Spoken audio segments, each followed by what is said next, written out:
Bismillahirrahmanirrahim. Assalamualaikum warahmatullahi wabarakatuh. Alhamdulillah rabbil alamin wassalatu wassalamu ala asyrafil anbiya'i wal mursalin wa ala alihi washabihi ajmain. Jadi terima kasih kepada saudari moderator.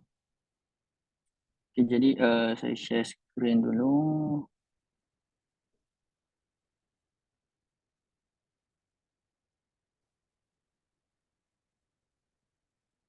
Okey. Jelas tak? Jelas, jelas. Jelas okey. Okey. Okey. So saya mula terus Okey, jadi terima kasih kepada pihak Halal Academy atas penjemputan untuk perkongsian pada pagi inilah berkenaan dengan satu tajuk yang saya kira dia mendapat tumpuan lah sejak beberapa tahun kebelakangan ni, iaitu berkenaan dengan daging kultur. Dan jadi tajuk yang diberikan adalah berkenaan dengan inovasi daging kultur, halal, bermanfaat ataupun berbahaya. So saya kira perkembangan daging kultur ni dia bermula agak perlahan lah pada mungkin 5 tahun yang awal. Dan kalau kita boleh kata permulaan dia bermula daripada tahun 2013 lah, selepas dikenalkan oleh Profesor Mark Post. Namun dia mula menjadi laju selepas Singapura dia mula memberikan kita kata kelulusan lah dari aspek dari perspektif perundangan untuk mereka memasarkan produk tersebut di Singapura. Dia tak boleh nak control sound dia. Dia orang yang control sound. Dia macam mana ni?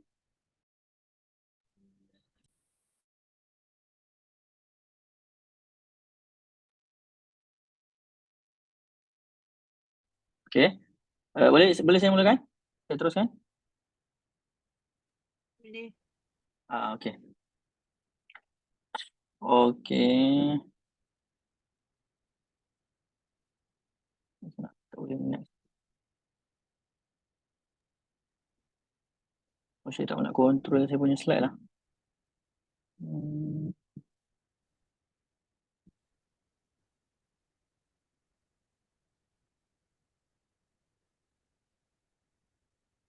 Mungkin doktor reshare balik sebab slide tu dia tak nampak full.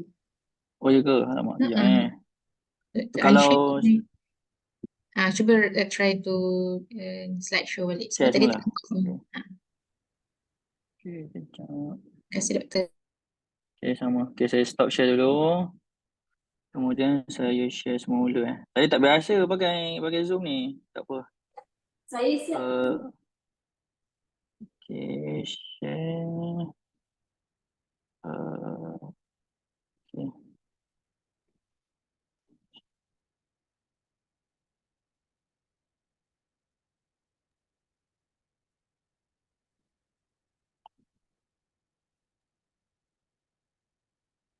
Mungkin dia ni kot sebab ramai baru nak masuk ni, tapi tak apalah sebab mungkin dia agak pusing-pusing saya punya ni. Apps ni.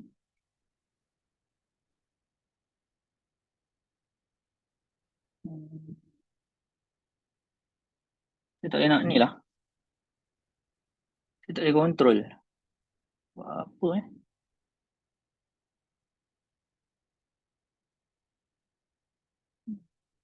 Sekejap sekali lagi.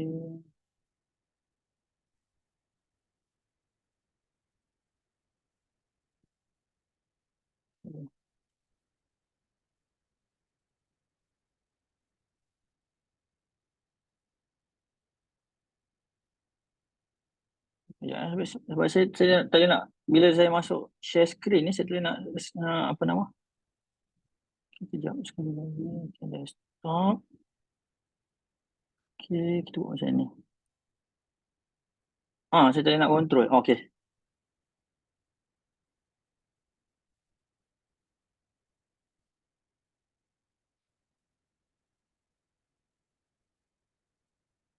Okay.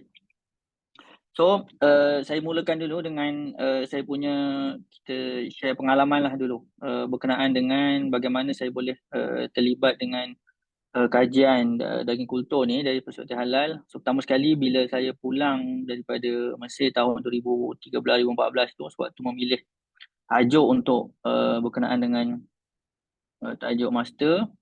So ada kawan saya lah pada waktu tu tahun 2013 tu, dia tanya tentang boleh ke tak makan daging kultur ni kan. So waktu tu tahun 2013 tu kira first time lah dengar apa benda daging kultur ni. Saya proposekan tajuk ni kepada saya punya penyelia dan alhamdulillah dia terima lah. Penyelia saya, beliau terima untuk mengangkat tajuk ni kepada satu tajuk di peringkat sarjana atau peringkat master. Jadi output daripada kajian sarjana tersebut saya telah terbitkan dengan penerbit IKIM, iaitu Daging Kultur, Konsep Sejarah dan Ekonomi Islam. Okay, jadi kalau yang berminat boleh dapatkanlah dengan penerbit IKIM.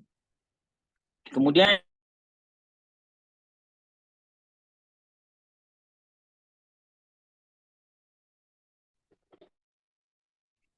okay. Sebab saya pun dia unmute kat je ni. Okay, kemudian pada tahun 2019 saya telah dijemput, maksudnya sepanjang saya buat master tu saya ada menghubungi lah dengan Profesor Mark Post untuk dapatkan data-data maklumat berkenaan dengan cultured meat. Sebab beliau merupakan antara saintis pertama lah yang telah memperkenalkan daging kultur burger pada tahun 2013. So pada tahun 2019 selepas saya selesai PhD, beliau menjemput ke Belanda untuk berkongsi sebagai panel forum lah berkenaan dengan daging kultur tersebut dari perspektif halal. Okay, kemudian pada tahun 2023, tahun lepas lah, saya telah melakukan latihan industri selama setahun lebih kurang di Singapura di sebuah syarikat bernama Big Idea Ventures. Sebuah syarikat venture capital lah yang menggabungkan beberapa company startup yang berminat dalam ekosistem untuk alternatif protein secara umum. So dia bukanlah semata-mata cultured meat tetapi alternatif protein secara umum. So yang melibatkan plant based, insect based, kemudian bioreactor development. So ada beberapa yang terlibatlah dalam ekosistem. Ada yang melibatkan company yang membangunkan serum, animal free serum, kemudian daripada plant based protein dan sebagainya. So sepanjang latihan industri tersebut, saya telah terlibat dalam beberapa discussion dan juga perbincangan lah dengan pihak-pihak berkaitan, khususnya dengan industri dan juga dengan MUIS. Okey. Okey, dan ini mungkin yang terkini, bersama-sama dengan penyelidik daripada USM, UPM, UIA dan juga saya di UTM, kita telah cubalah untuk menubuhkan sebuah halal konsortium untuk cultivated food.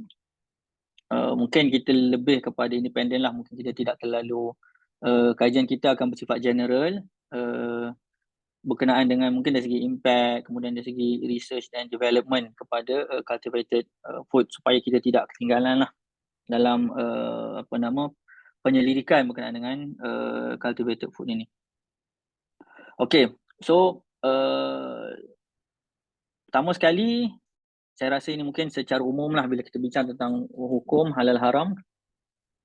Prinsip asas yang ada dalam Al-Quran yang Allah Taala sebut tentang al-aslu fil asya' al-ibahah dan juga al-aslu fil dhabai at-tahrim. So ini sebelum kita masuk perbincangan tentang cultivated meat, bagaimana perkembangan dia dan sebagainya, kemudian kita akan masuk kepada aspek hukum.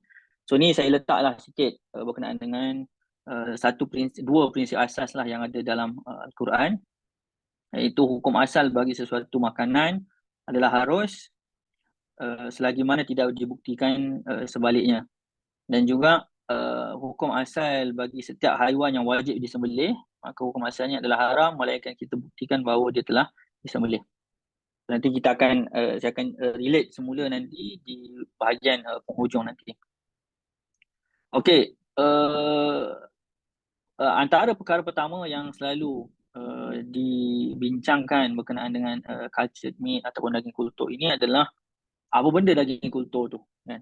Sebab kalau dalam Islam kita ada satu frasa lah yang kita panggil al-hukmu ala syai' far'un an tasawwurih. Hukum tentang sesuatu perkara itu dia bergantung kepada sejauh mana kita menggambarkan perkara tersebut. Bila kita salah faham dalam memberikan gambaran kepada perkara tersebut, maka dia boleh memberikan impact lah kepada fatwa, kepada pandangan hukum yang akan diberikan nanti. So, persoalan yang timbul adalah berkenaan dengan daging kultur itu apa. So, secara umum, istilah daging kultur ni mungkin kalau tengok dalam bahasa Melayu lah, dalam kamus PRPM ataupun kamus DBP tu masih belum ada lah secara rasmi.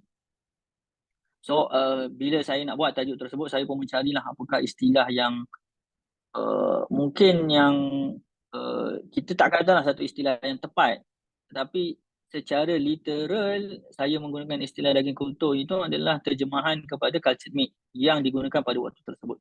Waktu tu istilah tahun 2013, 2014, istilah yang kita kata agak dominan yang banyak digunakan oleh kebanyakan surat khabar dan juga scholars adalah cultured meat pada waktu tersebut. Selain daripada istilah-istilah lain yang digunakan seperti lab grown meat, cell based meat, clean meat, synthetic meat, ada yang guna apa lagi Frankenstein meat dan sebagainya. Tapi dalam apabila cultured meat ni sebab tu pada waktu tu 2014 hinggalah ke tahun saya rasa 2020 di peringkat awal tu istilahnya adalah cultured meat. So tapi apabila dia nak mula masuk ke dalam undang-undang, so mereka mulalah mencari satu istilah yang lebih standardized, boleh digunakan oleh kebanyakan satu boleh difahami oleh consumer, kemudian mungkin boleh sesuai untuk masuk ke dalam bahasa undang-undang. So ada satu NGO lah kita boleh kata GFI, Good Food Institute, sebuah NGO international yang menggabungkan semua startup yang terlibat di dalam alternative protein environment. So mereka telah buat perbincangan dan menggunakan istilah cultivated meat. Cumanya bila cultivated meat kita terjemahkan ke dalam bahasa Melayu, mungkin literalnya dia akan jadi daging terbiak lah, kan. So kenapa mereka menggunakan istilah cultivated food tu, cultivated meat tu, itulah antaranya dari segi permulaan dia mula daripada cultivate cell, kemudian dia ada cultivator machine, kemudian proses tu dipanggil cultivation dan akhirnya mendapat cultivated meat. Tetapi apa pun secara umum dalam bahasa Melayu nanti kita akan tengok. Okey, ini adalah GFI, Good Food Institute. So mereka ada beberapa pejabat lah, kalau dekat di Singapura mereka ada pejabat juga di Singapura. Dan ada saya pernah berbincang dengan mereka untuk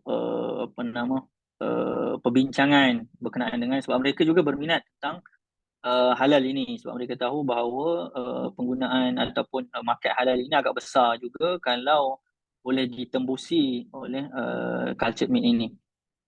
Selain daripada aspek-aspek lain, semuanya mereka lebih berminat untuk mengetahui halal perspektif bagi cultivated meat berbanding dengan alternatif protein yang lain, contohnya plant based meat, fermentation dan juga insect based meat. Okay, ini ada kawan saya lah, kan, Jason Ng. Beliau melalui syarikat beliau, Cell Agritech, sebuah syarikat yang cuba untuk membangunkan daging kultur yang pertama sekali di Malaysia,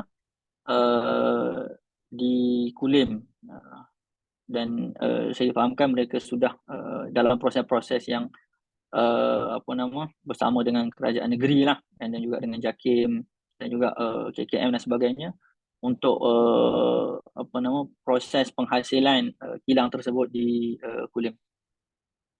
So mereka telah bertanya kepada ataupun email lah kepada DBP secara umum lah kan, mungkin ini bukan satu respon yang rasmi saya rasa, dan mungkin perlu kepada perkumpulan pakar-pakar bahasa untuk mungkin selepas beberapa tahun untuk melihat apakah istilah lain yang lebih tepat lah kan berkenaan dengan daging kultur ini.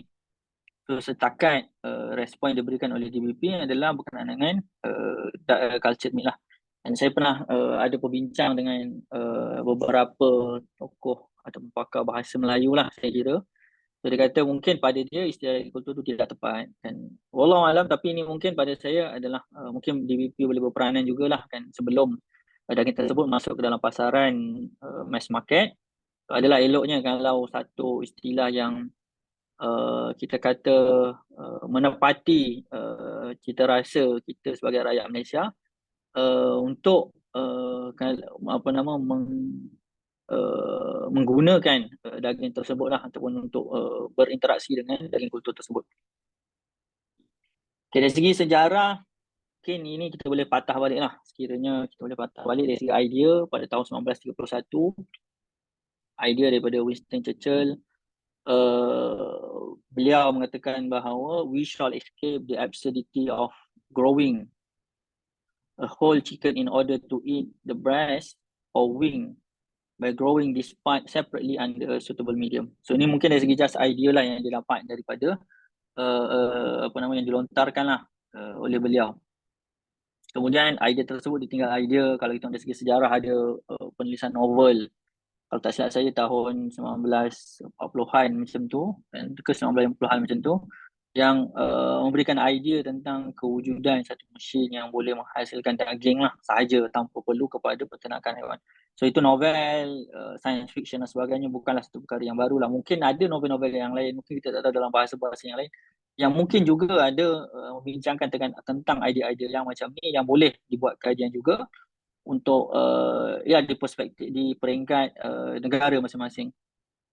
Kemudian pada tahun 2000 lebih kurang, NASA dia telah memulakan pendidikan untuk pendidikan makanan bagi pengembaraan jarak angkasa jarak jauh mereka. Ini pada tahun dia telah memberikan satu geran pendidikan lah, saya terlupa dia punya nama researcher yang dapat tu. So dia telah bangunkan ikan emas kot, isi ikan cultured meat macam tu. Tetapi telah diberikan dan dipersembahkan kepada NASA lah, dan walaupun ada perbincangan, kalau tengok dari segi laporan kepada teksturnya ada mungkin tidaklah masih tidaklah sama macam daging ikan biasa, tetapi secara umum mereka berjaya. Kemudian pada tahun 2013 Tok Mak Pos menjadi saintis pertama lah yang telah memperkenalkan daging kultur burger dalam bentuk daging burger, dan patty meat dalam bentuk daging burger yang pertama pada tahun 2013, dan dia telah buat announcement secara rasmi dan disiarkan lah ke dalam TV secara live. Kemudian pada tahun 2013 hingga ke 2015, penumbuhan syarikat-syarikat pemuda ataupun kita panggil sebagai startup yang ingin memperkembangkan teknologi daging kultur ini, antaranya Memphis, Jazz, Alert Farms. Kemudian pada tahun 2015 hingga ke 2020, so kali awal tu lebih kepada konsep research macam mana nak kembangkan. Kemudian masuk kepada tahun 2015 hingga 2020, so mereka lebih membuat penyelidikan yang lebih bersifat yang lebih signifikan, fokuskan kepada 3 aspek utama lah kan, tentang rasa, tentang tekstur dan juga tentang scalability. Kemudian pada tahun 2020 dan kelulusan dari segi undang-undang, so Singapura menjadi negara pertama yang berikan kelulusan untuk memasarkan daging kultur chicken cultivated chicken meat burger nugget, tapi mereka syarikat yang mendapat kebenaran tersebut, dia menjual dalam bentuk chicken nugget dan harganya agak mahal lah, dan kalau tak silap saya dalam berapa belas atau berapa puluh dolar lah Singapura untuk seketul daging. Dan proses untuk mendapatkan membuat tempahan kepada daging tersebut juga adalah sukar lah, dan dia hanya dijual di hotel, di restoran hotel yang agak mewah, dan harganya pun dia agak mahal lah. Dan cumanya kawan-kawan saya yang saya berbincang di Singapura pun masih belum mendapat peluang untuk dapat mencuba daging tersebut ataupun nugget tersebut. Kemudian bermula pada selepas tahun 2020 tu, selepas Singapura memberikan kelulusan, so dia berkembanglah kan kajian-kajian. Di sebelum tu dah ada, tapi secara umum kajian tu dia lebih berkembang selepas adanya kelulusan di Singapura tu. So mereka mula membuat kajian berkenaan dengan consumer acceptance lah. Dan apakah faktor-faktor kan dari segi agama, dari segi pengguna undang-undang, etika dalam sekitar dan sebagainya. Ini mungkin data yang agak lama kan, kalau kita tengok pada tahun 2021 tu ini ada beberapa lah kan. Kalau di bawah JFI tu saya rasa dah beratus. Baru ni ada saya dalam satu seminar, satu perbincangan dengan JFI tu, mereka tunjuk setiap segmen alternatif protein tu kan, setiap bahagian tu sudah ada startup yang terlibat, bermula daripada cell extraction sehinggalah kepada bioreactor. Bioreactor macam mana, kemudian plant-based serum, dan serum yang daripada chemical, kemudian enzim dan sebagainya. So semua itu terlibatlah di dalam environment berkenaan dengan alternatif protein.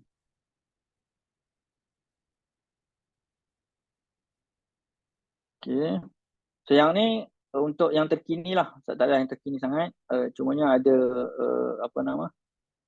berkenaan dengan negara-negara yang sudah mula membincangkan apakah polisi-polisi yang sesuai untuk cultivated meat ni. Dan so kita ada daripada Australia, daripada Belgium, Brazil, Kanada, China, Denmark, Finland, France, Jerman, India, Ireland, Israel, Japan, Netherlands, Norway, Oman, Qatar, Singapura, South Korea, Spain, Sweden, Switzerland, UAE, UK, US. So mungkin Malaysia akan masuk ke dalam peta kalau kita berjaya lah, dan nanti untuk kita mulakan perbincangan tentang polisi tu, apakah bentuk-bentuk, dan sebenarnya kita pun telah ada kan. Cumanya mungkin dari segi official announcement tu yang akan meletakkan kita di persada antarabangsa lah dalam perbincangan supaya boleh di-capture oleh international audience. Okay, kenapa saintis membuat daging kultur? So, kita dah ada daging biasa, kita dah ada ikan, dah ada ayam, animal farming dan livestock farming, semua tu telah ada. Kenapa saintis masih membuat daging kultur kan? So yang ni kita bincang dari segi teori lah kan, teoretikal. Kalau kita tengok dalam kertas-kertas akademik, jurnal akademik, artikel-artikel akademik, so antara yang mereka bincangkan adalah segi faktor masa, alam sekitar, kesihatan, kos dan sebagainya lah. Tapi ini kita bincang secara teori lah. Sebab pengiraan ataupun angka, figure yang diletakkan pada cultured meat production itu secara umum adalah masih di peringkat teori. Dan sebab dari segi scalability itu mungkin akan berubah kan. Once perkara tersebut betul-betul establish, researchnya betul-betul telah establish. So ini dari segi masa lah kan, contohnya kononnya lah kan, kalau untuk mendapatkan melalui animal agriculture, peternakan haiwan, So prosesnya itu mengambil masa yang agak lama, dan untuk seekor lembu sebagai contoh mungkin mengambil masa 2 ke 3 tahun. Kalau ayam mungkin beberapa minggu sebelum boleh disembelih dan boleh dimakan.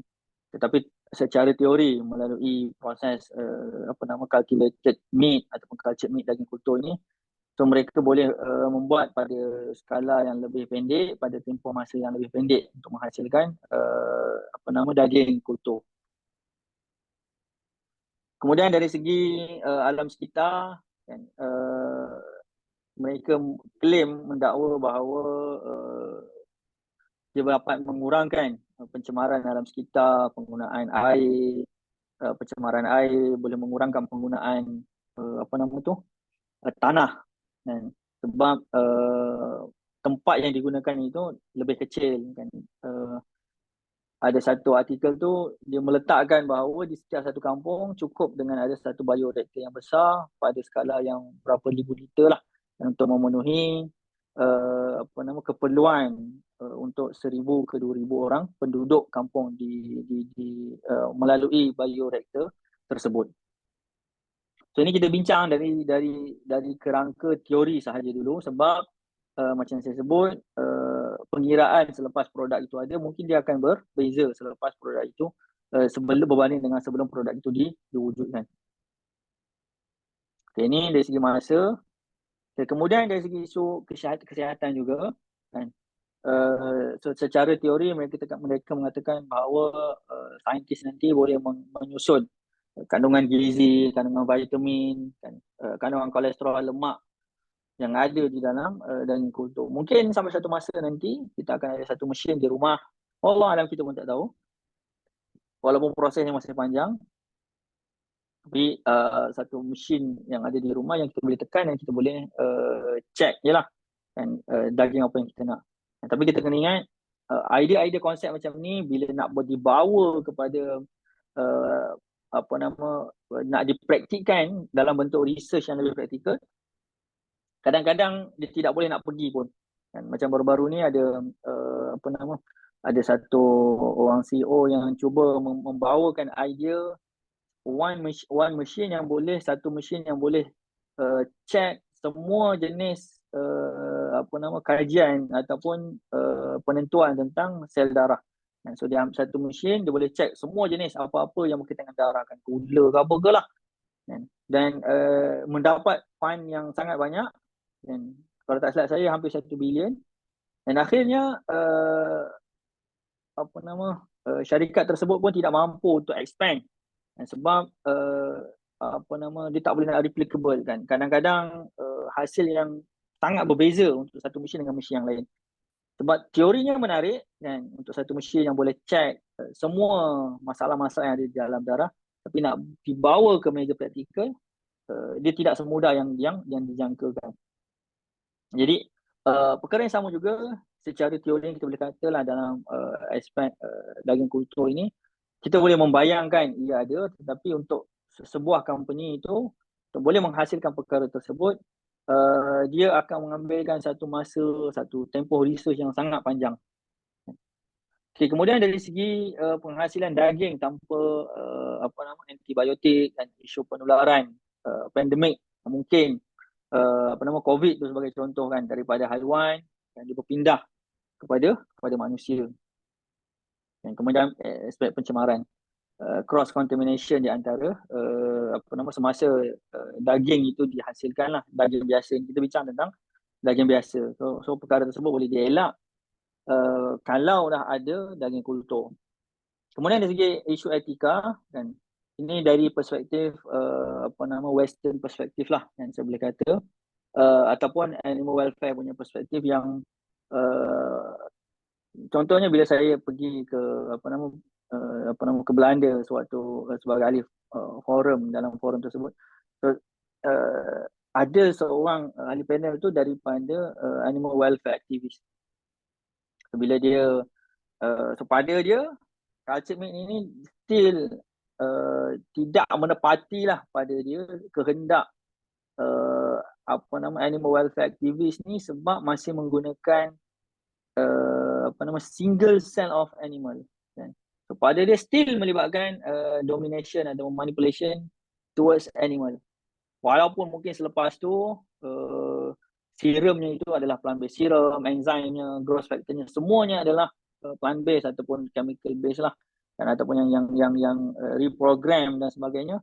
Tetapi selagi dia masih menggunakan single cell pun, pada dia tidak boleh diterima lah. Mungkin ini dari perspektif kita panggil yang agak ekstrim lah, kan.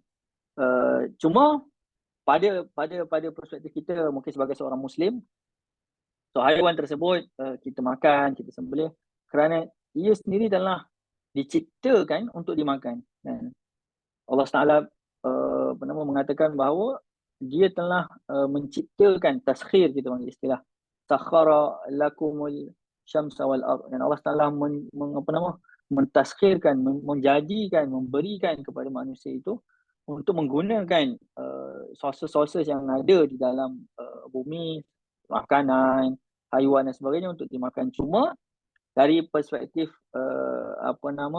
cara macam mana dia digunakan, itulah yang menjadi pertimbangan yang perlu dilihat. Dan adakah boleh membuat secara zalim dan sebagainya, itulah yang menjadi pertimbangan. Cuma untuk dimakan, pada kita mungkin tidak ada masalah, kan. Kita bukanlah membunuh haiwan saja, tetapi kita memakan haiwan dengan penuh beretika. Kemudian mereka juga melihat dari perspektif etika ini adalah penternakan biasa itu adalah satu dominasi manusia ke atas haiwan. Kepada mereka itu adalah satu perkara yang tidak menepati prinsip-prinsip etika barat lah, kan. Kemudian dari segi kezaliman peternakan, kepada mereka peternakan, mass production, mass farming itu adalah satu perkara yang tidak beretika. Haiwan itu sepatutnya dibiarkan bebas dan tidak boleh dikurung lah di dalam satu kandang yang sempit. Mungkin kita di Malaysia tempat itu dibiarkan di kandang, tidaklah sempit, kan? Tetapi dilakukan dengan penuh tata cara lah yang telah ditetapkan oleh undang-undang. Kemudian kos yang lebih murah. Namun kita kena ingat ini adalah pada peringkat nanti apabila dia telah masuk kepada production cost. Cuma di peringkat awal, di peringkat research cost, kosnya adalah sangat mahal dan memakan billion of dollars. Startup ni dia mencari geran yang sangat banyak, memohon geran yang sangat banyak untuk mendapatkan secure the funding untuk mereka membuat research. Okay, kemudian dari segi proses penghasilan daging kultur, so dia akan bermula ni dari segi, kalau tengoklah dia nak ambil haiwan apa, kan, ambil babi ke, so sel itu akan diekstrak, sama ada ambil embryo ataupun ambil daripada daripada otot, daripada muscle. Kemudian stem cell itu akan diekstrak. Kemudian stem cell itulah yang akan dikembangkan, kan. Mungkin kalau pendengar daripada latar belakang sains, so stem cell ni satu sel saiz yang menjadi yang boleh dibiakkan untuk menjadi apa sahaja bentuk sel-sel yang lain, kan. Sama ada dia adalah adult stem cell ataupun embryonic stem cell. So kalau embryonic stem cell ni dia boleh menjadi apa sahaja bentuk sel yang dia mahukan. Kalau adult stem cell, kalau dia dah jadi masa sel, so dia akan jadi masker je dan dia akan jadi daging. So kemudian pembiakan itu akan dilakukan di dalam bioreactor. So dalam bioreactor itu akan ada dicampurkanlah macam-macam. Mungkin diletakkan growth factor, enzim, serum. Kemudian dia akan dibiarkan, dan proses inilah yang antara stage-stage, setiap satu stage tu dia ada cabaran-cabaran yang perlu dihadapi oleh saintis. Kemudian daripada bioreactor itu akan disusun dan dihasilkan satu daging. Cumanya setakat ni kalau kita tengok kajian daripada macam Makpo sendiri dan juga produk yang ada di Singapura, so mereka tidak boleh menghasilkan daging dalam bentuk 3D yang kita makan biasa itu. Setakat ni masih dalam bentuk minced meat, dan daging hancur digabung-gabungkan, kemudian ditambah pewarna, ditambah perasa, pewarna-pewarna untuk menjadikan dia mimik, kan, hampir sama macam daging burger ataupun daging nugget.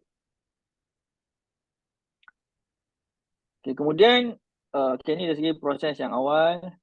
Okay, kemudian ni satu lagi yang dia akan bermula dengan cell sourcing, production, harvesting dan juga fruit processing. So dari perspektif safety, setiap satu stage itu ada safety issue yang perlu ditangani. Kerana dari perspektif halal juga setiap satu level itu ada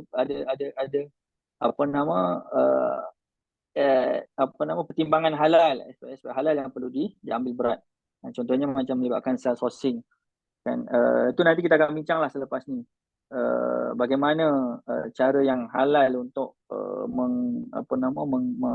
mengekstrak stem cell tersebut. Kemudian during the production, macam mana bahan-bahan yang digunakan, elemen-elemen yang digunakan, elemen halal yang digunakan sepanjang production tersebut. Kemudian di peringkat yang ketiga adalah peringkat harvesting, kan. Pun ada elemen-elemen aspek-aspek halal yang perlu diambil berat. Kemudian di peringkat food processing. Okay, ni nanti kita boleh tengok dalam laporan. So ini antara hazard di setiap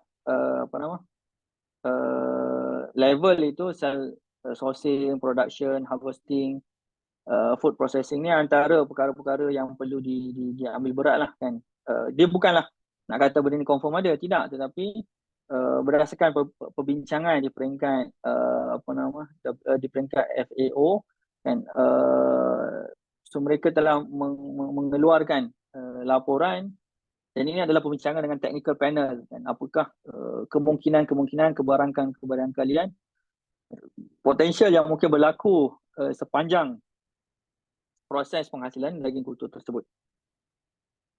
Bagi yang berminat, mungkin boleh cari inilah laporan ni, Food Safety Aspect of Cell-Based Food, kan, daripada Food and Agriculture Organization of the United Nations. Ni bawah UN lah, kan. So mereka telah produce this report, and it's quite a comprehensive report. Dia bukanlah comprehensive, tapi dia masih boleh menjadi rujukan, dan dia telah memilih kata saya 3 negara lah berkenaan dengan tentang sebagai case study, di Qatar, di Singapura, satu lagi di mana saya tengok, mungkin di US kot. Okay. So antara perkara juga yang di highlight di dalam laporan UN ini adalah berkenaan dengan halal status. So whether the cultured meat is halal or not is important for religious reason. Some studies consider cell-based meat to be halal if the cell used to culture the meat were taken from an animal that is considered halal and has been slaughtered according to the Islamic ruling, and if blood or serum was not used during the production mass. So ini mungkin saya punya conclusion sepanjang kajian saya. Tapi untuk yang terkini, saya juga ada berjumpa lah, kan, dengan during the discussion, kan, kemudian kita buat further study berkenaan dengan syarat slaughter tu. Ada sebahagian Muslim scholars yang mengatakan bahawa ada kemungkinan juga mungkin tidak disyaratkan untuk sembelihan sebelum stem cell extraction tu. So inilah yang perlu mungkin perlu kepada perbincangan yang detail di kalangan badan-badan fatwa, dan juga mungkin di peringkat yang lebih tinggi di peringkat OIC sebagai contoh.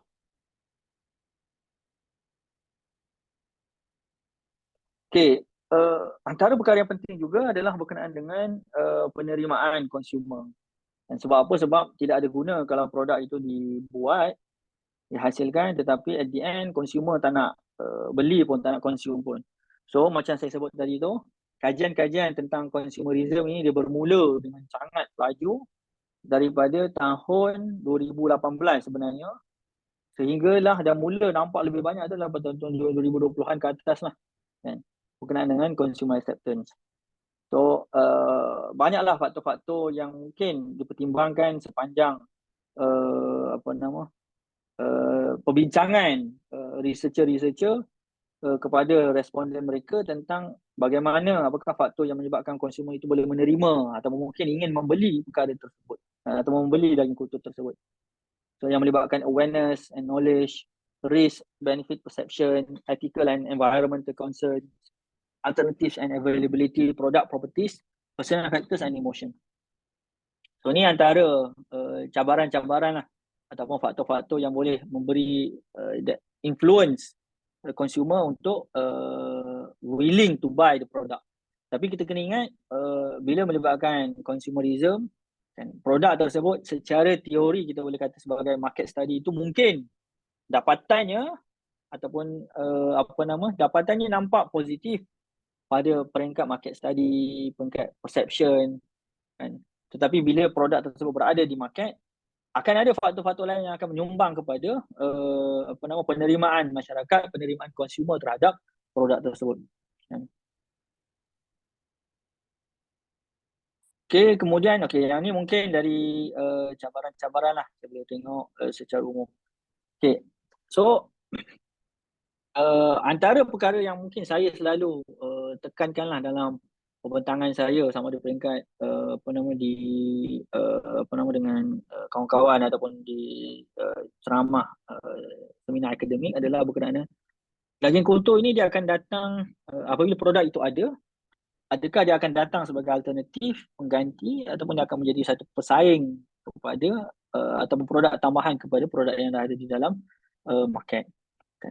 Dan mungkin cara syarikat itu apabila dia ingin memasarkan produk dia, ini perkara yang perlu mereka ambil berat, kan, dari segi strategi marketing. So, dia nak ambil strategi bahawa daging kultur ini sebagai alternatif yang akan menggantikan daging sebenar tersebut. Kemudian ataupun dia nak mengatakan bahawa is only part of sebagai satu pesaing, satu produk tambahan kepada produk-produk daging yang dah ada di dalam market. Sebab even di Eropah sendiri pun tidak semua saintis yang boleh menerima daging kultur ini, kan. Sebab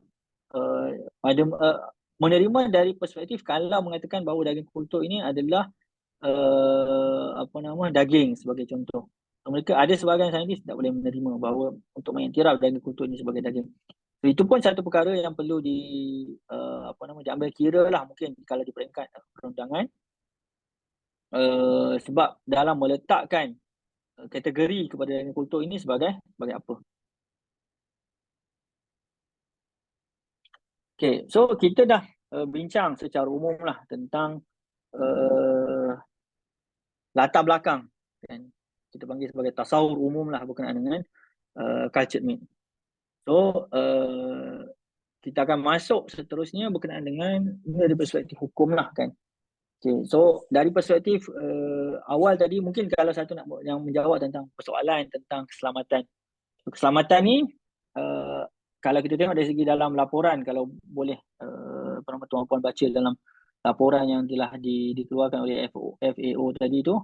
So mereka mengatakan bahawa secara umum daging kultur ni dia adalah sama macam production daging-daging yang lain. Dan maksudnya aspek keselamatan itu akan ditentukan oleh company-company yang menguruskan risikonya tersebut lah, kan. Sebab hasilnya itu adalah hasil dagingnya juga, kan. So yang akan menentukannya adalah macam mana during the production itu apakah bahan-bahan yang digunakan di dalam penghasilan daging kultur tersebut.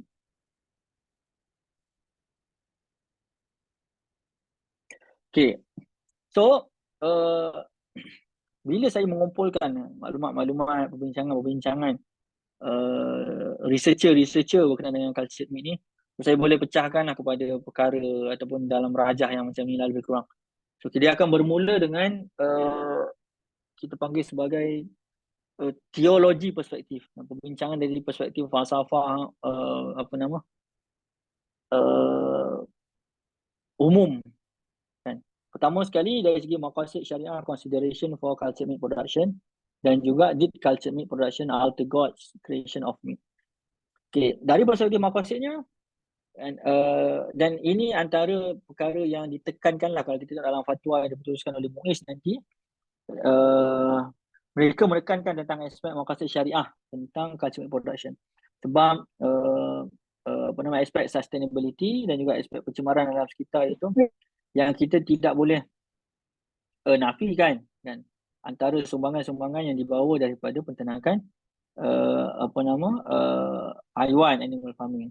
Dan satu lagi aspek di Singapura mereka mempunyai konteks yang berbeza dengan kita sebagai contoh. Dan mungkin aspek kita kata pencemaran itu boleh diatasi melalui pengurusan yang baik kan, yang lebih sustainable kan, mungkin dari segi airnya, najisnya, tanahnya itu boleh di recycle semula. Wallahu alam, saya pun tak tahu macam mana yang menjadikan yang lebih sustainable dan tempat tersebut digunakan dengan lebih lama. Dan mungkin dia berbeza lah dengan mass production yang ada di barat sebagai contoh. So dari perspektif maqasid syariah tentang hifzun nafs kan, untuk memberikan makanan kepada manusia secara keseluruhan. Kemudian sarjana juga membincangkan tentang pengubahan makhluk Allah SWT. Sebab apa dalam Al-Quran Allah SWT sebut dalam surah Al-An'am, wala udillannahum wala umanniyannahum wala amurannahum fala yubattikunna adanal an'ami wala amurannahum fala yughayyirunna khalqallah. Kan? So secara umum dalam ayat itu syaitan dia berkata bahawa aku akan menyuruh manusia itu untuk mengubah ciptaan Allah Subhanahu wa taala. So ada Muslim scholars yang cuba membawa perspektif bahawa culture ini adalah sesuatu yang bertentangan dengan tabiat penciptaan Allah SWT kepada manusia untuk memakan daging. So pada dia daging kultur ini termasuk di dalam aktiviti perbuatan mengubah ciptaan Allah SWT yang dilarang. Maka penghasilan daging kultur ini juga adalah satu perkara yang tidak dibenarkanlah dari perspektif agama Islam. Namun kita kena ingat bahawa fala yughayyirunna khalqallah itu adalah mengubah ciptaan Allah SWT itu sebenarnya dia lebih merujuk kepada mengubah agama Allah SWT itu sendiri, dan mengubah agama, kemudian mengharamkan perkara yang tidak halal dan menghalalkan perkara yang haram. Itulah yang dikatakan sebagai mengubah ciptaan Allah SWT dan mengubah agama itu sendiri. Termasuk jugalah, dan itu perbincangan yang panjang lah kan, saya ada tulis berkenaan dengan perkara tersebut. Okay, itu bila kita dah terima bahawa culture ini dia tidak, kalau kita termasuk pun di dalam pengubahan ciptaan Allah SWT, dia termasuk di dalam pengubahan yang dibenarkan. Sebab teorinya dia mempunyai manfaat kepada manusia secara umum dan juga manfaat kepada alam sekitar secara umum. Jadi dalam penentuan aspek halal dan haram, so ada tiga lah, saya boleh konklusikan sebagai tiga perkara yang perlu diambil cakna. Yang pertama berkenaan dengan scaffold structure, the use of serum, enzyme, nutrient dan juga the source of stem cell.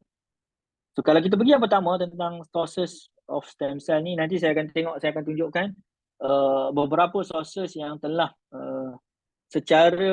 yang telah dipraktikkan dan juga yang mungkin digunakan secara teorinya mungkin dihasilkan oleh saintis. Sebab kita tahu ada saintis-saintis ni dia cuba, dia suka untuk mereka sesuatu yang baharu kan, sebagai untuk diperkenalkan kepada masyarakat.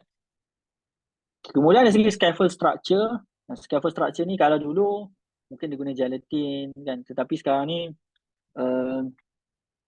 setakat saya adalah masa berbincang dengan beberapa startup, kebanyakan mereka dah tidak menggunakan plant based animal based scaffold structure ni. Kebanyakan telah menggunakan plant based. Cuma segi portion, banyak mana, pokok mana, tumbuhan mana yang digunakan, itu mereka tidak disclose lah kan. So mereka mungkin part of it is dia melibatkan IP mereka. Okay, kemudian the use of serum, enzyme, nutrient. So kat sini pun ada perkara yang menarik lah kan. Penggunaan serum, enzyme dan juga nutrient dan juga growth factor. Jadi serum yang digunakan biasanya melibatkan FBS dan fetal bovine serum, ataupun sama ada daripada babi ataupun daripada lembu, anak lembu. So dekat situ dia menimbulkan isu etika yang agak besar lah dan kontroversial di kalangan saintis. Jadi sebab itu mereka telah memperkenalkan, Ibn Makpus sendiri pun ada satu artikel dia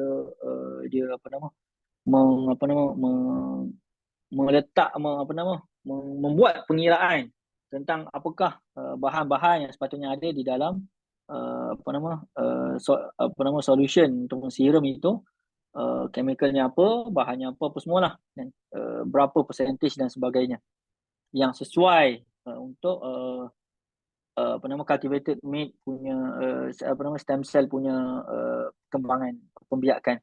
Dari segi enzim dan juga nutrien. Jadi nanti kita akan bincanglah tentang beberapa teknologi, soalan yang saya pernah dapat daripada orang industri tentang enzim dan juga tentang growth factor ni. Satu juga, bila bincang tentang serum ni, ada satu soalan daripada saintis yang pernah tanya saya. Kalau lah di peringkat awal itu, selepas stem cell extraction tu, dan stem cell itu dia disimpan di dalam animal based serum. Kemudian bila nak digunakan, baru dimasukkan ke dalam plant based serum. So macam mana dari perspektif hukum?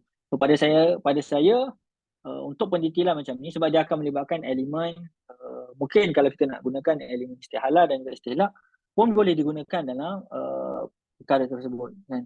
Sama ada adakah elemen istihalah ataupun istilah itu berlaku secara 100% ataupun sebaliknya, maka itu saya pulangkanlah semula kepada saintis, researcher yang berbuat dalam bidang, boleh buat di lab. Sama ada apabila stem cell itu disimpan di dalam animal based serum, kemudian bila during the production baru diletak ke dalam satu jumlah yang banyak, dan jumlah itu adalah jumlah yang banyak, dan juga dia adalah plant based serum. Kita kata suci lah. Dan animal based serum tu kalau kita kata dia tidak suci, so pada kadar yang sedikit sahaja, mungkin beberapa mililiter, kemudian dicampurkan ke dalam satu jumlah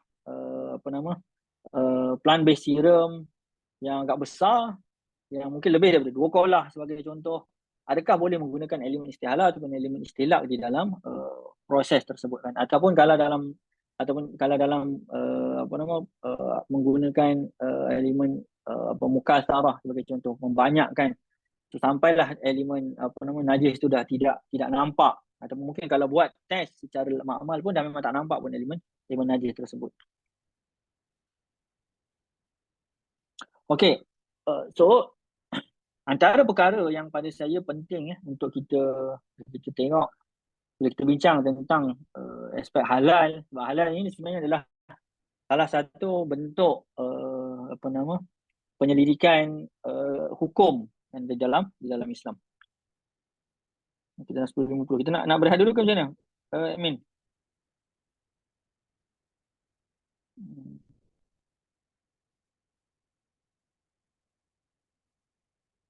Kita teruskanlah. Okey. So kita teruskan. Okey, metodologi penilaian hukum ini secara umum lah kan, dia akan bermula dengan taswir, kemudian diikuti dengan takyif, bayan hukum dan juga tanzil hukum. Okey, taswir ni yang kita bincang tadi tu, kita perlu dapat gambaran culture meat itu apa, daging kultur itu apa, kita perlu memahami konsep perkara tersebut. So kat sinilah peranan saintis yang perlu menceritakan kepada para asatizah, para ulama, para mufti berkenaan dengan sesuatu perkara. Salah faham kita terhadap pada peringkat taswir ini, dia akan membawa kepada salah faham di peringkat akhir, iaitu salah faham di peringkat hukum. Dan untuk mendapatkan gambaran taswir ini, mestilah gambaran yang betul. Kita tidak mahu saintisnya faham lain, kemudian yang asatizah ni dia faham yang lain, muftinya faham yang lain. So di peringkat taswir ini perlu mendapat satu mutabikun lil waqi'. Mestilah satu fahaman yang tepat kan. Culture meat itu apa, prosesnya macam mana, apakah elemen yang digunakan, kan, sel itu berkembangnya macam mana kan. Mungkin tidak perlulah detail sebagaimana difahami oleh saintis, tetapi secara umum mendapat gambaran. So, inilah yang berlaku contohnya bila kita bincang tentang kalau dulu zaman COVID adalah berkenaan dengan vaksin kan. Vaksin itu dia memang vaksin, tapi setiap vaksin itu ada proses penghasilan yang berbeza, ada sumber berbeza yang digunakan, ada elemen berbeza yang digunakan, dan setiap satu itu mungkin mempunyai hukum yang berbeza dan mungkin mempunyai hukum yang sama. Hukum umum mungkin sama, tapi hukum kenajisan itu dia mungkin berbeza di peringkat yang lebih spesifik. Kan di peringkat individu satu-satu vaksin yang digunakan. Okay, yang kedua adalah elemen takif. Ataupun stage yang kedua adalah stage takif. So takif ni kita akan mencari persamaan kan. Apakah dalil yang sesuai yang kita mahu gunakan. Dan sama ada daripada Al-Quran, daripada hadis, ataupun daripada perbincangan oleh fuqaha-fuqaha klasik. Dan yang ni nanti kita akan tengok macam mana fuqaha ataupun elemen fiqh iftiradi itu ada di dalam kajian-kajian kontemporari kita pada hari ini. Kemudian level yang ketiga adalah bayan hukum, penjelasan hukum. Penjelasan hukum ini datang selepas kita memahami konsep tersebut kan. Kita dah jumpa dalil yang sesuai. So dalil itu akan memberikan panduan hukum kepada para saintis nanti, kepada para mufti dan para asatizah. Kemudian yang keempat adalah yang ini mungkin perlu kepada situasi-situasi yang tertentu, tanzilul ahkam. Kadang-kadang hukumnya mungkin makruh sebagai contoh. Ataupun hukumnya mungkin haram sebagai contoh.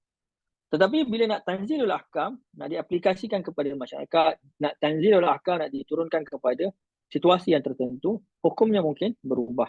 Dan sebagai contoh kita kata ubat yang berasal daripada elemen-elemen yang yang najis. So, dari segi bayan hukumnya, ubat tersebut adalah najis. Tetapi bila nak diaplikasikan, ditanzilkan, diturunkan dalam situasi-situasi yang tertentu, situasi darurat contohnya.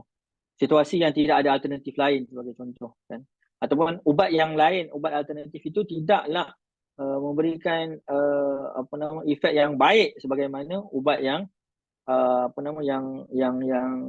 ada elemen najis tadi. So ubat yang ada elemen najis tadi itu boleh digunakan dan dalam level tanzilul ahkam disebabkan justifikasi darurat sebagai contoh, untuk menyelamatkan nyawa sebagai contoh. So dia boleh bergantung kepada masa, tempat dan juga keadaan lah. Dan sebab tu inilah kaedah yang selalu digunakan, taghayyur al-ahkam bi taghayyur al-azminati wal amkinati wal ahwal. Dan perubahan hukum itu disebabkan perubahan tempat, perubahan individu, perubahan manusia, perubahan situasi. So, semua itu pada level peringkat tanzilul ahkam. Okay, ini antara kajian saya lah yang terkini yang saya cuba kumpulkan pandangan-pandangan atau ijtihad individu, independent research on cultivated meat, dan juga current fatwa lah yang saya cuba kumpulkan. So ada pandangan daripada individu, ada pandangan daripada badan fatwa dan juga badan kita kata pertubuhan lah kan. Okay, yang ni antara yang yang berdekatan lah dengan jiran dengan kita, macam saya di Johor Bahru ni, bersebelahan saja di Singapura. Majlis Ulama Singapura ni mereka telah memutuskan fatwa on cultivated meat. So kalau kita tengok yang nombor 8 tu, nombor 7 tu, in determining the religious position on cultivated meat production, the Fatwa Committee has studied 3 interrelated aspects, namely the process and source of the meat, the methods of production, the ingredients used. Following careful study of existing literature of novel food as well as consultation with various stakeholders, industry players, and scientists, the Fatwa Committee has concluded that the following conditions must be fulfilled to ensure that cultivated meat is halal for consumption. Yang pertama adalah cell source must be taken from animals that are halal to consume. Yang kedua, every ingredient that makes up texture and composition of cultivated must be halal. Kemudian yang ketiga, product is non-toxic and clean. So yang ni adalah panduan secara umum lah kan, tentang perkara tersebut kan. Cell sources mesti daripada halal animal. Kemudian yang kedua, ingredient yang digunakan mestilah daripada ingredient yang halal. Kemudian produk yang digunakan adalah produk yang tidak non-toxic lah. So ni dari segi food safety. Yang pertama dan kedua tu dari perspektif halal. Okay, yang ni daripada jiran kita juga daripada Indonesia, Nahdlatul Ulama Jawa Timur, Lembaga Bahsul Masail.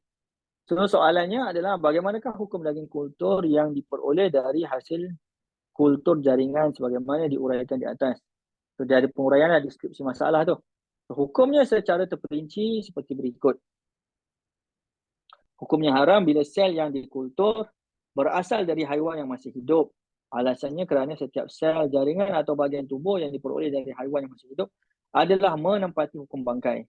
So dia meletakkan bahawa stem cell yang diekstrak itu sama level dengan daging, yang mana nanti kita akan tengoklah hadis yang digunakan berkenaan dengan perkara ini. Yang keduanya, hukumnya halal bila sel yang dikultur berasal dari haiwan yang halal secara syarak dan sudah disembelih secara syar'i. So dia ada dua keadaan, iaitu keadaan halal dan juga keadaan haram. So penjelasan dia kata apa? Kerana sel merupakan satu kesatuan yang menyusuh tubuhan haiwan, maka pengambilan sampel sel dari haiwan yang sudah disembelih menampakkan derajatnya sel itu sebagai bahagian dari daging haiwan yang sudah disembelih. So dia meletakkan bahawa stem cell ini itu adalah sama macam daging haiwan. So daging haiwan yang diambil ketika haiwan masih hidup, hukumnya adalah hukum najis. Okay, sifat hidup dan regenerasinya sel yang tumbuh dari haiwan yang sudah disembelih sehingga kemudian menghasilkan sebuah daging merupakan buah dari kehidupan nabati, hayatun nabat, sehingga halal dikonsumsi. So kita tahu kehidupan ini dia ada al-hayah an-nabatiyah, kemudian dia juga al-hayah al-hayawaniyah. So hayah hayawaniyah ni adalah kehidupan sebagai manusia kita, kehidupan sebagai haiwan lah kan, pada organisma yang kompleks kan. Hayah hayawaniyah kan, kehidupan sebagai seorang haiwan manusia.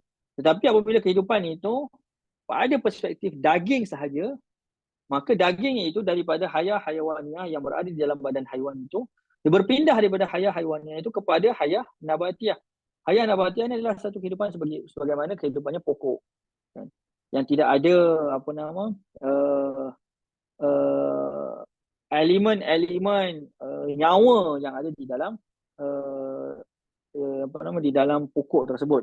Jadi hidup kita tahu, tetapi dia tidak akan sama macam mana yang ada pada nyawa, pada manusia dan juga pada haiwan. So dia berpindah daripada hayah al-hayawaniyah kepada al-hayah al-nabatiyah.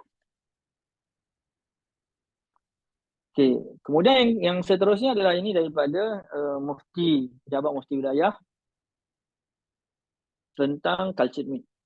Menurut perspektif syarak, status halal daging kultur cultured meat hendaklah dipastikan berdasarkan sumber tisu yang diambil. Secara asasnya, proses pengkulturan daging tersebut adalah diteliti dari beberapa aspek. Sumber penghasilan daging kultur hendaklah diambil dari haiwan yang halal dimakan dengan berpandukan kaedah-kaedah yang telah ditetapkan oleh syarak. Begitu juga dengan pengambilan tisu tersebut hendaklah bukan daripada bahagian yang najis dari haiwan seperti darah dan tinja. Hendak dipastikan dari sudut keselamatan penggunaannya, dan sekiranya boleh mendatangkan kemudaratan, maka hukum memakan daging kultur tersebut adalah haram. Okey, seterusnya adalah ini daripada American Food Academy. Test tube turkey ruling on meat grown in lab. So, part ini secara umum mereka juga mengatakan perkara yang sama. Perlu the extracted cells, even though alive according to science, are considered dead according to the Sharia, and the same applies to the cells that replicate from it. Therefore, regardless of whether the lab meat contains an initial extracted cells or only the replicate ones, the Sharia regards it as maita, impure and permissible, haram to consume, because the Islamic slaughtering process to purify this meat never took place. So, syarat sembelihan itu masih diambil kira oleh American Food Academy. So macam saya sebut tadi tu, nanti kita akan tengoklah ada perbincangan umum berkenaan dengan adakah diwajibkan sembelihan ataupun sebaliknya. Okay, sebelah saya kita berehat kejap. Kita rehat 5 minit. Nanti saya akan sambung sikitlah sambungan berkenaan dengan pendetailan bagi setiap keadaan, setiap aspek tersebut.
Okey, sementara kita nak rehat ni, saya nak meminta untuk para peserta untuk mengisi feedback form yang akan di-sharekan oleh tim kami kejap lagi, sebab nanti dengan feedback form ni kami akan generate anda punya insert ke sosial halaman anda.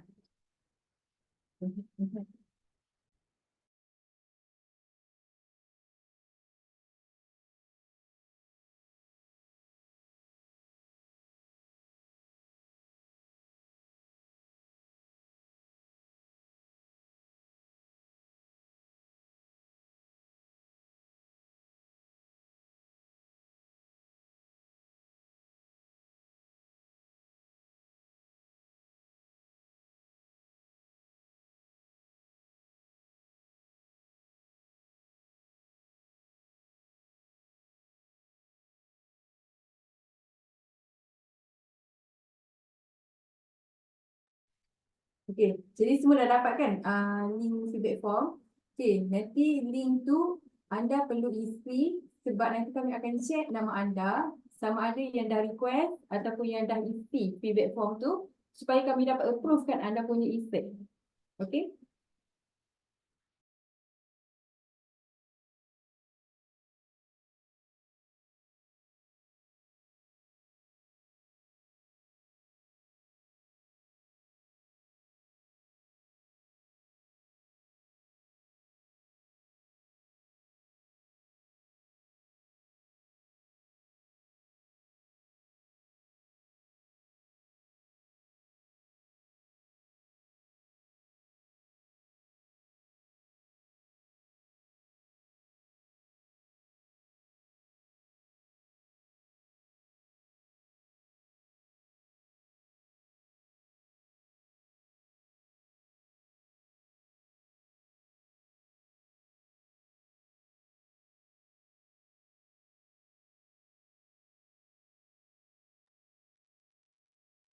Okay, insyaAllah. So, kita sambung sikit lagi.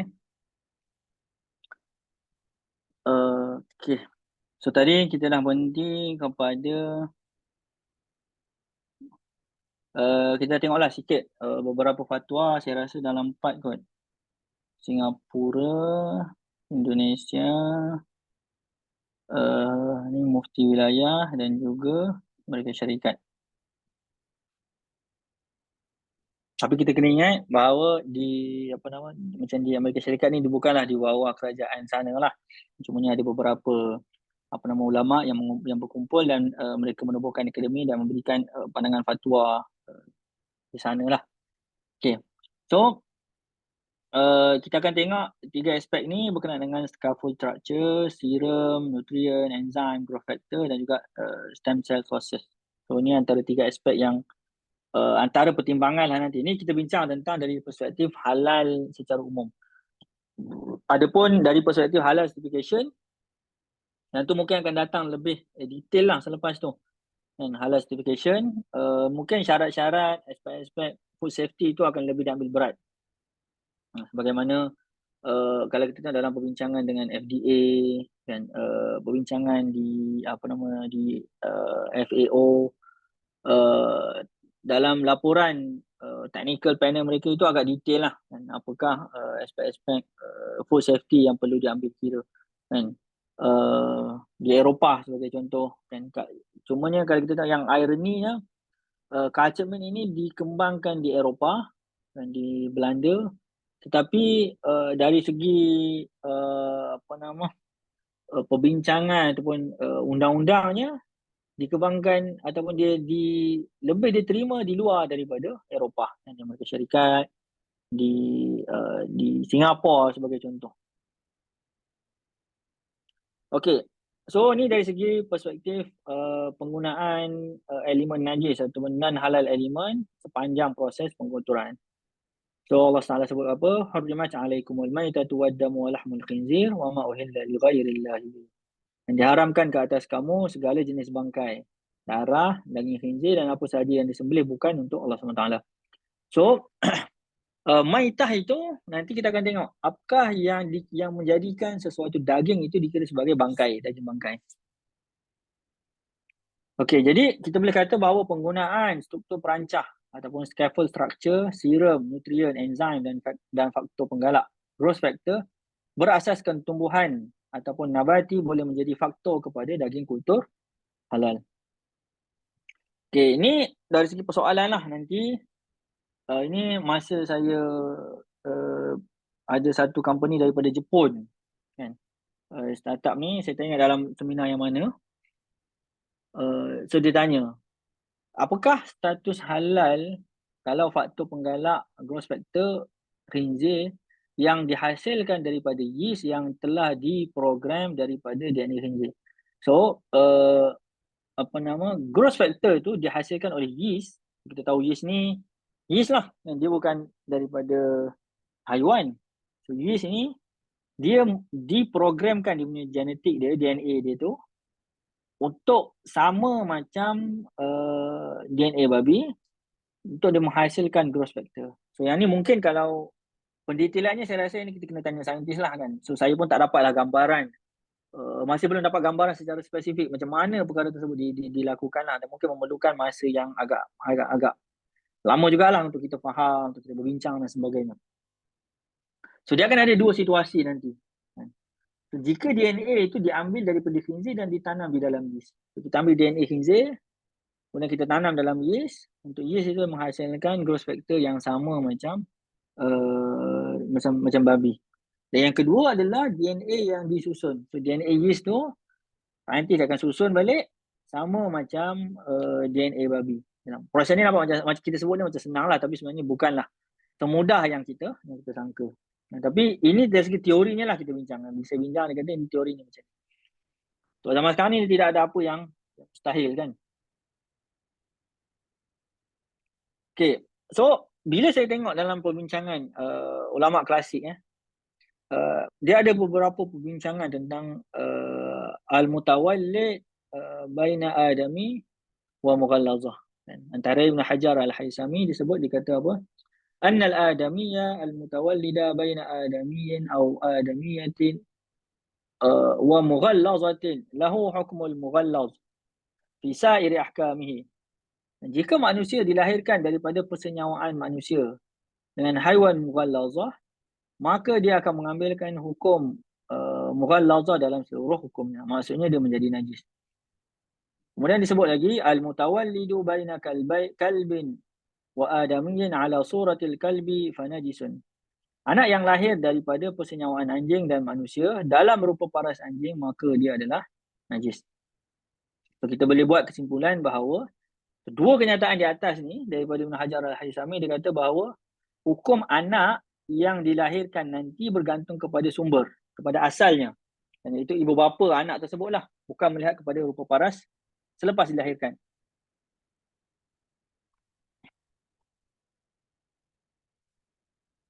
Dan juga melihat kepada yalah, kalau sumbernya daripada najis, maka dia akan menjadi najis, kan. Iza ijtama'al halal wal haram ghulibah al haram. Apabila bercampur di antara yang halal dan yang haram, maka elemen haram itu yang akan lebih dominan. Okay, kemudian Al-Bujairimi disebut wal adamiyyu baina kalbaini najisun qat'an. Wal kalbu baina adamiyaini tahirun. So yang ni mungkin dari perspektif saintis dia agak saya nak kata mustahil tak juga, tetapi dia agak jauh sikit lah untuk masuk akal. Sebab kita tahu dalam Islam ni ulama klasik dia boleh bincangkan, dia ada perbincangan elemen fiqh iftiradi yang mana mereka itu menggambarkan sesuatu yang akan datang untuk sebagai satu tamrin, tadrib hukum kepada mereka. So dia kata apa? Manusia ataupun anak yang dilahirkan, anak dalam bentuk manusia yang dilahirkan daripada persenyawaan dua ekor anjing, maka anak tadi itu dia menjadi najis secara qat'i. Maksudnya apa? Walaupun dia dilahirkan dalam bentuk manusia, tapi bila ibu bapa dia itu daripada sumber yang najis, walaupun bentuk sekarang itu dia bukan najis, tetapi bapaknya, maknya itu adalah najis, maka dia adalah najis. Begitu juga dengan anjing, dia dalam bentuk sekarang ni rupa parasnya itu adalah rupa paras yang najis, tapi dia dilahirkan daripada ibu bapa yang suci, iaitu Nabi Adam, iaitu antara manusia, dua orang anak Adam, lelaki dan perempuan, tahirun, maka dia adalah suci. So dia bukan melihat kepada rupa paras sekarang, tapi dilihat kepada sumber ataupun ibu bapa kepada anak yang dilahirkan tadi itu, walaupun dia dilahirkan dalam bentuk anjing. Begitu juga dengan wakaza al-mutawallidu baina syaitaini wa huwa ala suratil adami idza kana yantiqu wa yaqil wa yajuzu zabhuhu wa akluhu. Begitu juga dengan anak yang dilahirkan daripada persenyawaan dua ekor kambing dalam rupa paras manusia, walaupun dia boleh bercakap dan berfikir, maksudnya mempunyai kognitif sebagai seorang manusia, dia tetap boleh disembelih dan dimakan. So dia bukan lihat kepada kondisi rupa paras sekarang selepas dilahirkan, tapi dia melihat kepada sumber ibu bapa. Sumber ibu bapa, asal mak dan juga bapa, al-mutawallid baina syaitain tadi tu. So tiga kenyataan di atas juga menunjukkan penentuan status kesucian bergantung kepada keadaan asal, maksudnya kepada sumber asal tersebut. So dilihat kepada sumber. Kalau sumbernya najis lah. Sumbernya suci lah, walaupun rupanya itu adalah najis. Tetapi yang ni pandangan daripada ulama lain pula. Ar-Ramli kata wastadalla ala taharatil mutawallid baina adami wal kalb bi itlaqihim taharatil adami wa hadha yashmilu ma tawallada baina kalbain. So dia kata apa? Dalil kesucian seorang anak yang dilahirkan daripada persenyawaan manusia dengan anjing disebabkan kesucian manusia itu secara umum. So manusia ini Allah Taala ciptakan secara umumnya adalah suci. Kan? So kita pegang siapa-siapa mana manusia yang lain, dia adalah suci lah. Kan? Wa hadza yashmilu ma tawallada bainal kalbain. So menurut Ar-Ramli dia kata bahawa kalaulah ibu bapa al-mutawallid tadi itu, anak tadi itu asalnya daripada dua ekor anjing, persenyawaan dua ekor anjing jantan dan betina, dapat seorang anak anjing yang berbentuk manusia. So dia tidak lihat kepada sumber ibu bapa tadi tu, tetapi dia melihat kepada situasi rupa paras manusia ataupun anak anjing yang berbentuk manusia yang dilahirkan sekarang. So sekarang ni bila dilahirkan dalam bentuk manusia, maka dilihat bentuknya bentuk manusia. So nanti kita akan tengoklah macam mana kita nak kaitkan perbincangan kita itu dengan perbincangan yeast nanti tu. وبقي أيضا ما تولد بين مأكولين ما هو على صورة الآدمي وصار مميزا عاقلا هل تصح إمامته وبقية العبادة منه والأقرب أن يقال بصحة إقامة وسائر عباداته وأنه يعد من الأربعين في الجمعة لأنها منوطة بالعقل. So yang ni Ramli dia kata apa? Begitu juga dengan anak yang dilahirkan daripada persenyawaan dua haiwan yang boleh dimakan dalam rupa paras manusia. Maksudnya apa? Kalau kambing bersenyawa dengan kambing melahirkan seorang manusia yang berbentuk manusia. Kan? Seorang manusia, seorang anak yang berbentuk manusia, tetapi anak kambing. Sebab apa mak bapak dia kambing? Anak kambing yang berbentuk manusia, maka yang akan dilihat adalah kognitif. Manutun bil aqli. Kognitif manusia itu, anak itu pada waktu tersebut. So kalau kognitifnya itu manusia, dia akan jadi manusia lah. Kan?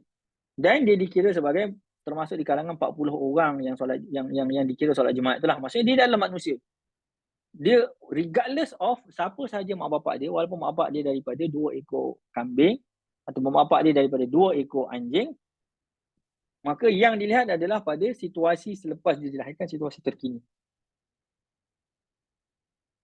Okey. Tapi Ar-Ramli tetap dalam maksudnya dia juga dia kata waqad yuqalu la yuhsabu min al-arba'in li'annahu laysa min jinsi man tan'aqidu bihim al-jum'ah. So dia kata ada kemungkinan juga, ini pandangan yang lain lah yang kita nukilkan daripada Ibn Hajar Al-Haythami, yang kita nukilkan daripada Bujairimi, dia kata boleh dikatakan juga terdapat kemungkinan dia tidak dikira dalam senarai 40 orang kerana dia bukan termasuk di kalangan orang yang diterima Jumaat. Jadi bila kita berbalik semula kepada perbincangan kita tentang DNA tadi tu, so pandangan yang pertama dilihat kepada hukum asal. So kalau hukum asalnya itu adalah yeast dan dia hanya disusun tidak ada campuran dengan babi, maka dia akan menjadi asal walaupun hasilnya itu adalah growth factor yang menyerupai babi sebagai contoh. Tapi berdasarkan pandangan yang kedua, dia akan lihat kepada hasil akhir. Bukan lihat kepada sumber tetapi lihat kepada end product, kepada hasil akhir. So hasil akhirnya itu adalah growth factor babi, maka dia adalah babi. Mungkin ini salah satu bentuk macam saya sebut tadi tu takif yang mungkin akan membantu para asatizah kita, para mufti kita dalam mencari kajian hukum yang lebih sesuai lah. Saya tak kata ini adalah fatwa daripada saya, tidak, tetapi ini adalah kita menggali perbincangan para ulama kasih kita yang kita boleh kongsikan kepada semua lah. Okay, seterusnya adalah sel tunjang, the sources of stem cell. So stem cell from meat, so ini adult stem cell, chicken eggs, embryo, in vitro fertilization embryo daripada fur, bones, nails. So yang ni dia dihasilkan melalui induced pluripotent stem cell, genetically modified stem cell from same sex embryo. Okay, yang ni secara umum kita boleh kata kalau untuk yang jenis yang pertama kan daripada adult stem cell, so kita boleh kata hukumnya adalah kena sembelih sebagai contoh. Kalau kita pilih dia kena sembelih. Kemudian yang kedua untuk chicken egg, maka tidak ada masalah. Sebab telur ini tidak perlu disembelih lah ayam itu untuk kita boleh makan telur dia. Daripada embryo pun sama. Kalau kita memilih pandangan yang majoriti, sebab majoriti ulama-ulama sama ada di Timur Tengah dan juga dalam literature review saya mengatakan bahawa untuk pandangan-pandangan individu ini kebanyakannya adalah mengambil perlu disembelih. Kemudian stem cell from in vitro fertilization pun macam tu, fur pun perlu disembelih. Dan cumanya yang kedua yang terbawah itu mungkin pada saya perlu dilihat kajian semula kan. Perlu dilihat dengan lebih detail lah kan. Genetically modified stem cell, sebab yang ni dia akan libatkan isu safety yang lebih kan. Contohnya bila saintis nak buat, dia ada dua. Satu stem cell yang nanti bila genetic modified yang tidak perlu kepada serum untuk dia differentiate, untuk dia membiak.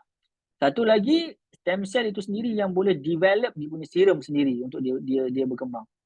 So stem cell itu menghasilkan serum sendiri yang boleh dia digunakan untuk dalam proses pembiakan dia lah. So itu mungkin perlu kepada kajian yang lebih lah untuk saya mendalami perkara tersebut. Kemudian yang terakhir adalah stem cell from same sex embryo. Ini baru ni di akhir tahun lepas. So dia ada satu laporan tentang bila saintis dia boleh buat daripada teknologi induced pluripotent stem cell tu, dia boleh reprogram mana-mana haiwan yang mana-mana sel daripada badan manusia.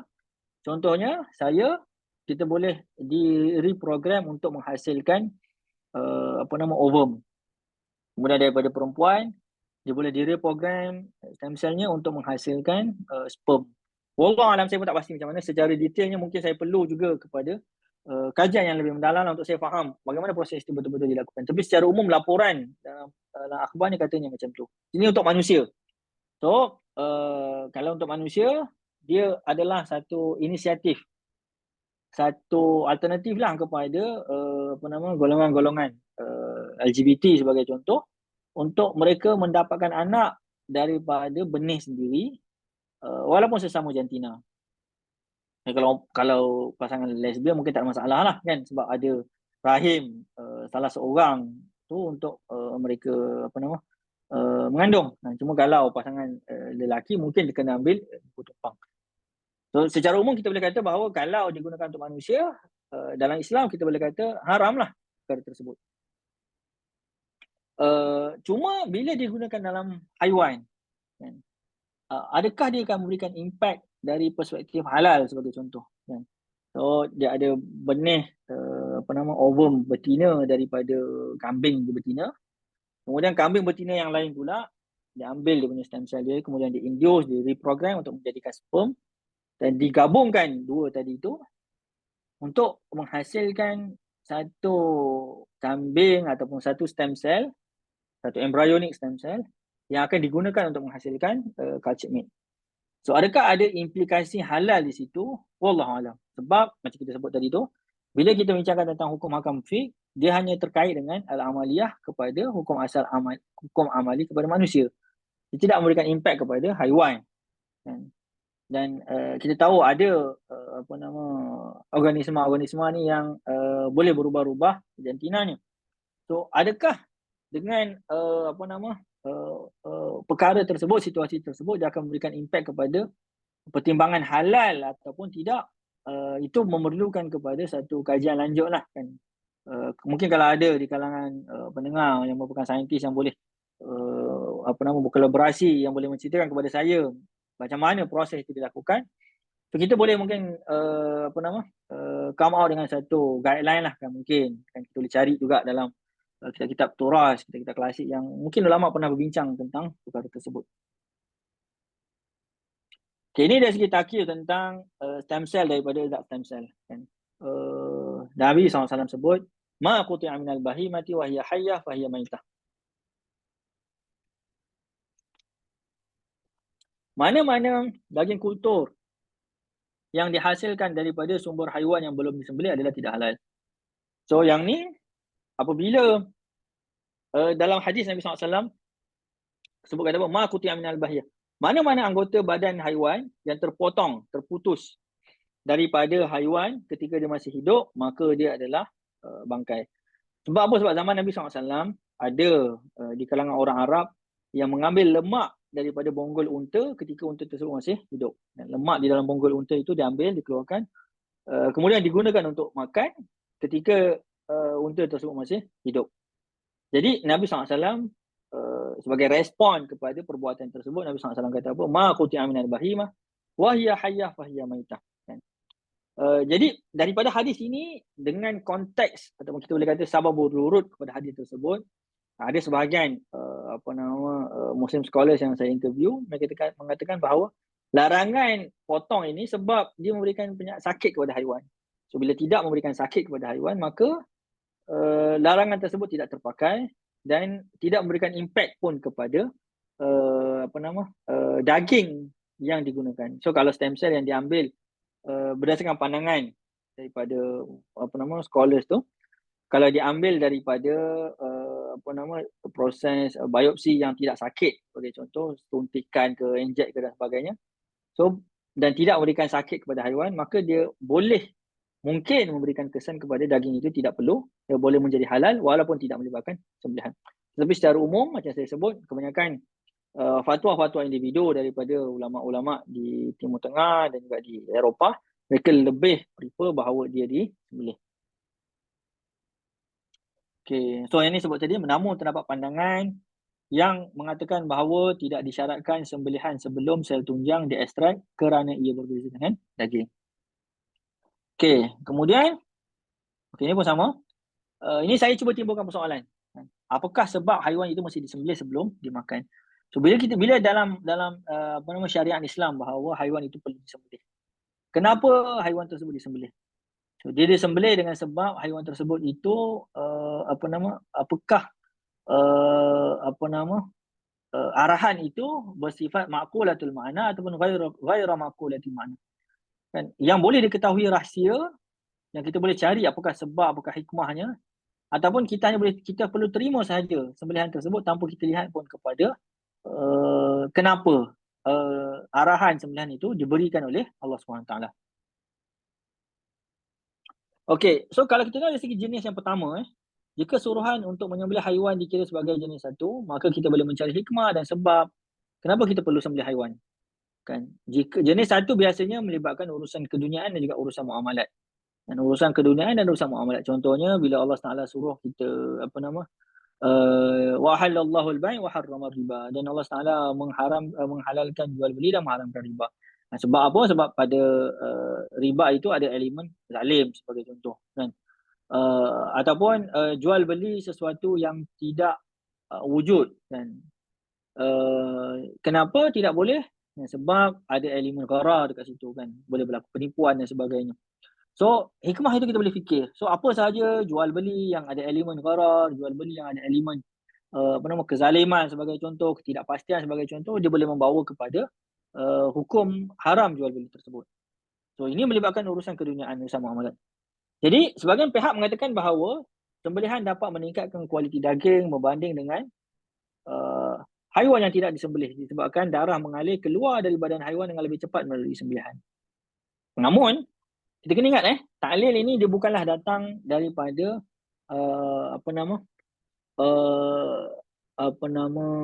secara sarih jelas disebutkan oleh dalam Al-Quran dan hadis Nabi SAW. Tetapi dia adalah ijtihad daripada ulama-ulama kita sendiri. Jadi jika terdapat, ni saya just lontarkan persoalan, jika terdapat alat ataupun mesin yang boleh menyedut keluar darah dengan lebih cepat tanpa melalui sembelihan, so adakah sembelihan haiwan masih praktikal ataupun masih juga diwajibkan? Sebab kalau kita kata sembelihan itu diwajibkan dengan sebab nak keluarkan darah, tapi ada mesin lain yang boleh ambil peranan membuang darah tersebut, dia boleh sedut terus lebih cepat contohnya untuk meningkatkan kualiti daging. So adakah sembelihan itu masih tetap diwajibkan? Kan? Jadi ini antara perkara lah yang yang mungkin saya boleh kita boleh tanya. Kalau kita letak bahawa sembelihan ini dari segi jenis kedua, maksudnya apa? Kita terima. Bagaimana kita terimanya solat? Kenapa solat itu 5 waktu? Kenapa solat Zuhur 4 rakaat, Asar 4 rakaat? Kenapa nanti nak puasa? Kenapa kita kena puasa daripada terbit fajar sampai matahari? Kenapa kita tak puasa pada waktu malam saja? Sebagai contoh kan lebih sejuk. Kita boleh tidur je kalau puasa waktu malam, kan? Kenapa? So bila dia melibatkan elemen ibadah, so kita tidak boleh tanya kenapa. Kan? Ada benda yang kita pun tidak boleh berfikir. Kita hanya boleh fikir tentang apakah hikmahnya. Dari segi sebab kenapa betul-betul secara spesifik Allah suruh buat macam tu. Kenapa 4? Kenapa tak solat Zuhur tu buat 2 saja, kan? Kita dah pernah kerja dan sebagainya, kan? So kita tidak boleh berfikir tentang perkara tersebut.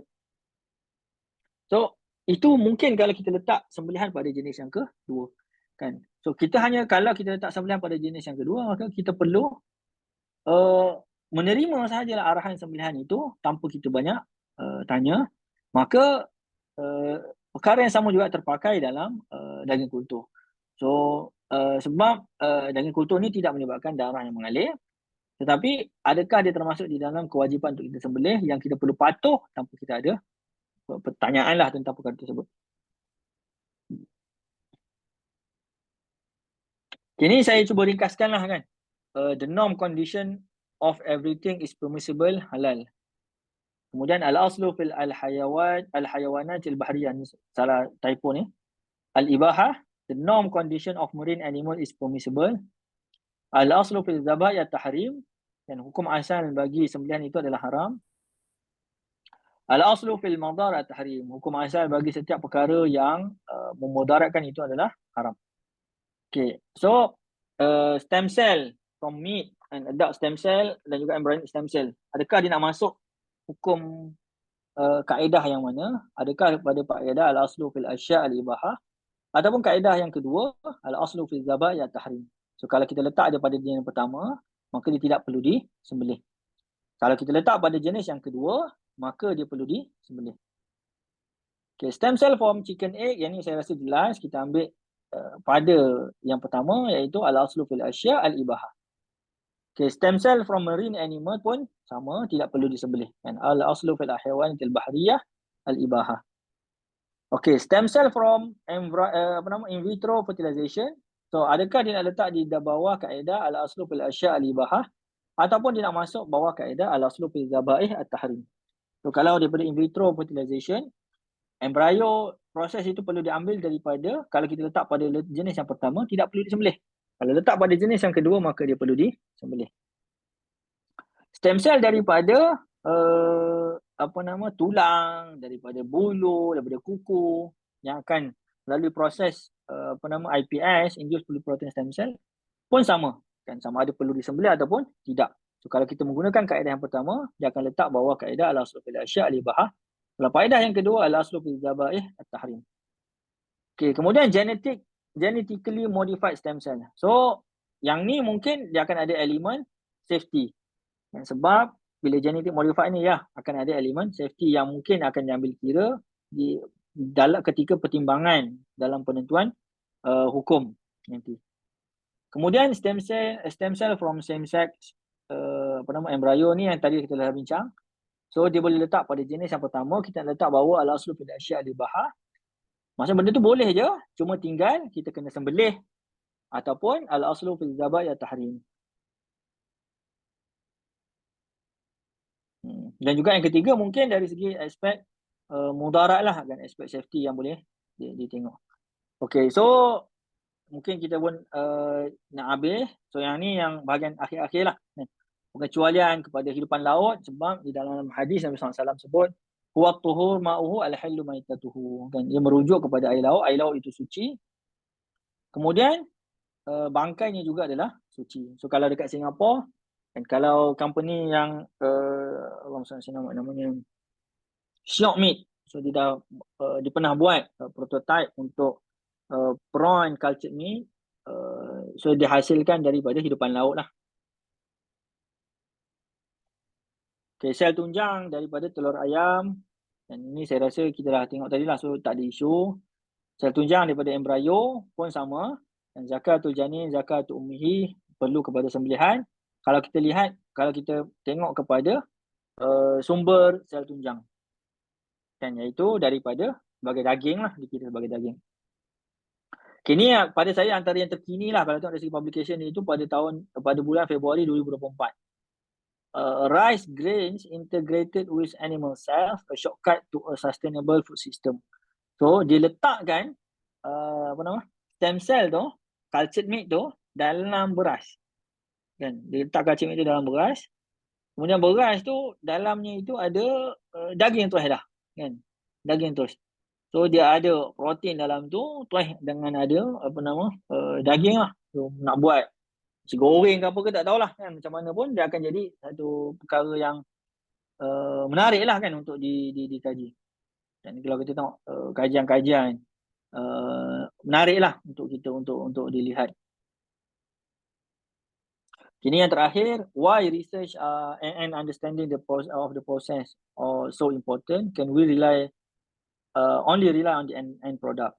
So kat sini yang terakhir lah, kan, ada orang tanya saya lah, kan, kenapa penting sangat untuk kita buat kajian tentang perkara ni? Kenapa tak tengok sahaja kepada hasil produk akhir? Kenapa nak tengok kepada proses? Kan? So kat sinilah akan ada perbezaan di antara halal dan juga haram tentang sesuatu perbuatan. Kan, sebagai contoh, bila kita ada duit, kan, kita berikan kepada anak kita kan? Ataupun kita sendiri dapat duit dan kita nak gunakan duit tadi tu. Tapi duit yang sama kita boleh dapat melalui jalan mencuri, dan juga duit yang sama kita boleh dapat melalui jalan bekerja. So kalau duit yang kita dapat melalui jalan bekerja, maka duit itu adalah duit yang halal. Bukan Duit yang kita dapat semua duit yang kita orang dapat itu melalui jalan Ya. kan kerja kan kena KPI-nya berapa nak dapat. okay, so kalau duit itu dia dapat melalui jalan mencuri, maka duit itu adalah duit yang haram, duit rompakan. So kita bukan semata-mata aspek halal dan haram ini bukan semata-mata kepada end product, tetapi bermula daripada from the beginning, daripada awal kan, sales selection, kemudian daripada proses, semua itu perlu dilihat sehinggalah kepada end product juga perlu dilihat. So di sinilah penting untuk kita tentukan kenapa perbincangan tentang stem cell itu adalah sangat penting. Okay, so itu saja. Ini mungkin kalau ada yang berminat untuk scan saya punya kajian-kajian saya lah, mungkin bercampur-campur lah dan berkenaan dengan culture meat dan juga kajian yang lain. Okay, itu saja daripada saya. Sekian, terima kasih. Assalamualaikum warahmatullahi wabarakatuh.